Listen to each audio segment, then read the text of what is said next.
আসসালামু আলাইকুম প্রিয় শিক্ষার্থী বন্ধুরা, আশা করি তোমরা সবাই ভালো আছো। আজকে তোমাদের জন্য নিয়ে এসেছি ইংরেজির সবচাইতে গুরুত্বপূর্ণ, যাকে ইংরেজির আমরা হার্ট বলতে পারি, হৃদয় বলতে পারি ইংরেজি ভাষার, অর্থাৎ ইংরেজিতে বাক্য তৈরি করার জন্য এবং ইংরেজি বোঝার জন্য, ইংরেজি মেকিং সেন্টেন্সের জন্য সবচেয়ে ইম্পর্ট্যান্ট টপিকস, আর তা হলো টেন্স। আজকে থেকে আমরা ধারাবাহিকভাবে কয়েকটি ভিডিওর মাধ্যমে, ছোট ছোট কয়েকটি ভিডিওর মাধ্যমে টেন্সটাকে সম্পূর্ণভাবে উদাহরণ সহকারে উপস্থাপন করার চেষ্টা করবে ইনশাল্লাহ। প্রিয় শিক্ষার্থী বন্ধুরা, যে কোনো বাক্য তৈরিতে টেন্স ছাড়া বাক্য তৈরি করা খুব কঠিন, এবং অধিকাংশ বাক্যগুলোই আমরা টেন্স থেকেই তৈরি করে থাকি। তাই আর কথা না বাড়িয়ে আমরা মূল আলোচনায় যাব। তবে আলোচনায় যাওয়ার পূর্বেই যারা আমার চ্যানেলটি এখনও সাবস্ক্রাইব করেননি, একটু সাবস্ক্রাইব করে রাখবেন, যাতে যে কোনো ধরনের ভিডিও তৈরি করার পর সাথে সাথে আপনার কাছে তথ্যটি চলে যায়। প্রিয় শিক্ষার্থী বন্ধুরা, আর পুরো ভিডিওটি দেখার জন্য অবশ্যই আবেদন রইল, কারণ শুধু শুরুতে দেখে পুরো ভিডিওটি না দেখলে হয়তো আপনি ভিডিওটি বুঝবেন না বা আপনার ফলপ্রসূ হবে না। এই জন্য পুরো ভিডিওটি দেখার অনুরোধ জানিয়ে আমি আমার আজকে টেন্স এর আলোচনা শুরু করতে যাচ্ছি। টেন্স অর্থ কী? ক্রিয়ার কাল। টেন্স অর্থ ক্রিয়ার কাল, অর্থাৎ একটা কাজ কখন সংগঠিত হয় সেইটাই হলো টেন্সের আলোচ্য বিষয়। প্রিয় শিক্ষার্থী বন্ধুরা, ক্রিয়ার কাল অনুযায়ী টেন্সকে আমরা প্রথমত তিনটি ভাগে বিভক্ত করতে পারি। প্রথম প্রেজেন্ট টেন্স, দ্বিতীয় পাস্ট টেন্স এবং তৃতীয় ফিউচার টেন্স। প্রিয় শিক্ষার্থী বন্ধুরা, এই প্রত্যেকটি টেন্স অর্থাৎ present tense, past tense and future tense, এর প্রত্যেকটি আবার চারটি ভাগে বিভক্ত করা যায়, যেমন indefinites, continuous, perfect and perfect continuous.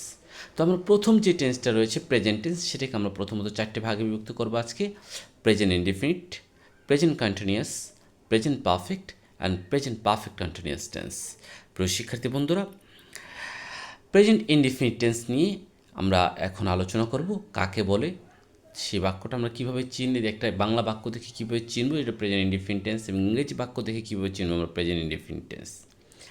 Present indefinite tense এর পরিচয় দিতে গেলে প্রথমত পড়তে হয় বর্তমান কালে কোনো কাজ হওয়া, করা, অভ্যাসগত সত্য, চিরন্তন সত্য, ঐতিহাসিক সত্য হলে তাকে প্রেজেন্ট ইনডিফিনিট টেন্স বলে। বর্তমানকালে কোনো কাজ স্বাভাবিক, যেটা অভ্যাসগত কাজ বোঝায়, স্বাভাবিক করা বোঝায়, সেটা তো আছেই। এছাড়াও চিরন্তন সত্য, যেমন আল্লাহ তাআলা এক, ঐতিহাসিক সত্য, যেমন শাহজাহান তাজমহল নির্মাণ করেছেন ইত্যাদি, যেটা ঐতিহাসিকভাবে সত্য, এগুলো প্রেজেন্ট ইনডিফিনিট টেন্সের অন্তর্ভুক্ত। প্রিয় শিক্ষার্থী বন্ধুরা, বাংলা বাক্য দেখে আমরা কিভাবে চিনব এই টেন্সটা প্রেজেন্ট ইনডিফিনিট টেন্সের অন্তর্ভুক্ত হবে? সেই জন্য সহজে বলা হয় বাংলা ক্রিয়ার শেষে রসেই, অন্তস্তীয়, ও, একার, ওকার থাকে। গঠন প্রণালী আমরা কীভাবে চিনব, বা ইংরেজি বাক্য দেখে আমরা কীভাবে চিনব, বা ইংরেজি বাক্যে কীভাবে আমরা রূপান্তর করব? প্রথমত আমরা একটা সাবজেক্ট নিয়ে আসবো, এরপর ভার্বের যে ফর্ম রয়েছে প্রথম ফর্মটা, অর্থাৎ বেস ফর্ম যাকে বলা হয়, বা V1 অনেকে বলা হয়ে থাকে, যেমন ডু, ডিড, ডান এর প্রথম ডু ফর্মটা, ইট, অ্যাট, ইটেন এর প্রথম ইট ফর্মটা, গো, ওয়েন, গন এর গো ফর্মটা, অর্থাৎ প্রথম যেটাকে বেস ফর্ম বলে সেই ফর্মটাকে আমরা নিয়ে আসবো। এরপর আমরা অবজেক্টটাকে বসিয়ে, যদি থাকে বসিয়ে দিলে হয়ে যাবে। এক্সাম্পল হিসেবে আমরা বলতে পারি আমরা সাবজেক্ট নিয়েছি আই, এবং ইট, অ্যাট, ইটেন থেকে ইটটাকে নিয়েছি, এবং রাইস অবজেক্ট হিসেবে বসিয়েছি। আই ইট রাইস, আমি ভাত খাই। ইউ ইট রাইস, তুমি ভাত খাও। সে ইটস রাইস, সে ভাত খায়। প্রিয় শিক্ষার্থী বন্ধুরা, একটু লক্ষ্য করলে দেখবেন যে তৃতীয় যে বাক্যটা আছে, সেই ইটস রাইস, এখানে ভার্বের লাস্টে এস যোগ করা হয়েছে। এখন তোমাদের মনে প্রশ্ন জাগতে পারে যে কেন এই ভার্বের লাস্টে এস যুক্ত করা হবে? এই জন্য আমি বিশেষ দ্রষ্টব্য দিয়ে বলে দিয়েছি, বাক্যের সাবজেক্ট যদি থার্ড পারসন সিঙ্গুলার হয়, থার্ড পারসন সিঙ্গুলার নাম্বার হয়, থার্ড পারসন হলে হবে না, শুধু থার্ড পারসন সিঙ্গুলার নাম্বার যদি হয়, তবে ভার্বের শেষে এস বা ইএস যুক্ত করতে হয়। অনেক সময় থার্ড পারসন সিঙ্গুলার নাম্বার আমাদের ছোটদের জন্য যারা আছে তাদের জন্য চিনতে কষ্ট হয়ে যায়, অর্থাৎ অনুপস্থিত একজন ব্যক্তি বা একজন দ্বারা যেটাকে বোঝায়।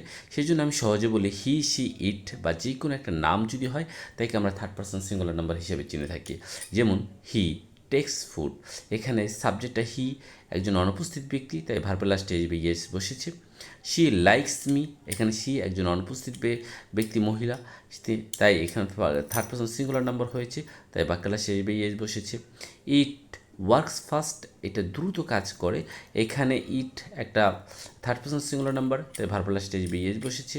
রাজ ড্রিঙ্কস ওয়াটার, রাজ পানি পান করে, এখানে রাজ একটা নাম, তাই থার্ড পারসন সিঙ্গুলার নাম্বার হিসেবে আসছে, একজন ব্যক্তিকে বুঝিয়েছে, তাই ভার্বাল স্টেজ বে ইয়েস বসেছে।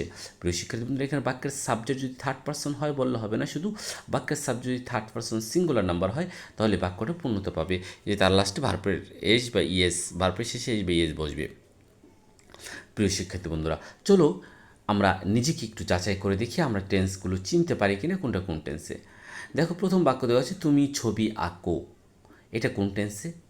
দেখো লাস্টে কো আছে, তাহলে ও কার রয়েছে সেই হিসেবেই তুমি চিনে নেবে, নিশ্চয়ই এটা প্রেজেন্ট ইনডিফিনিট টেন্স। সে ভাত খায়, লাস্টে অন্তস্তীয় আছে, তুমি দেখেই চিনতে পারবা যে এখানে অন্তস্তীয় আছে যেহেতু, তাহলে এটা কি প্রেজেন্ট ইনডিফিনিট টেন্স। তুমি আমাকে চিনো, ও কার আছে, এটা দেখেই তুমি চিনে নিতে পারবে যে এটা প্রেজেন্ট ইনডিফিনিট টেন্স। সে সকালে হাঁটে, এ কার আছে, এটা দেখেই তুমি চিনে নিতে পারছো যে এটা প্রেজেন্ট ইনডিফিনিট টেন্স।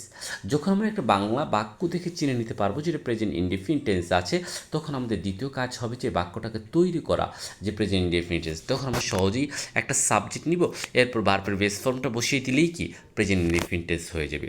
প্রিয় শিক্ষার্থী বন্ধুরা, এই জন্য আমাদের এই টেন্সের যেই ব্যবহার, একটু ব্যবহারিকভাবে যদি আমরা একটু প্র্যাকটিস করি, ইনশাল্লাহ আমরা এই টেন্সটাকে আয়ত্ত করে ফেলতে পারবো। Good bye. Next please like, comment and share. দেখা হবে এর পরের ভিডিওতে ইনশাল্লাহ প্রেজেন্ট কন্টিনিউয়াস টেন্স নিয়ে। আর যদি কোনো প্রশ্ন থাকে অবশ্যই জিজ্ঞাসা করবেন কমেন্ট সেকশনে। আসসালামু আলাইকুম ওয়া রাহমাতুল্লাহি ওয়া বারাকাতুহু।